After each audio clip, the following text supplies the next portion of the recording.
माढा तालुक्यातील अंजनगाव येथे खेलोबा मंदिराच्या आवारात अचानक पुतळा बसवण्यावरून वाद निर्माण झाला होता. धनगर समाजाकडून आक्रमक आंदोलन देखील करण्यात आले होते. छत्रपती शिवाजी महाराजांचा पुतळा बसवण्यात आलेली जागा ही खेलोबा देवस्थानची असल्याबाबत दोन्ही समाजाचे एकमत झाले. त्यामुळे आता या पुतळ्यांचे स्थलांतर केले जाणार आहे. यासाठी दोन्ही समाजाचे प्रतिनिधी मिळून नवी जागा शोधतील.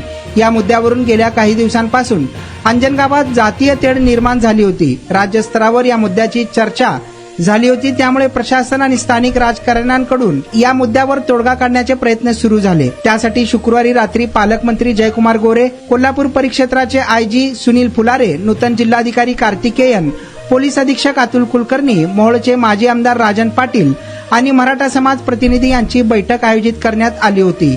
या बैठकीत यशस्वी तोडगा काढण्यात आला आहे.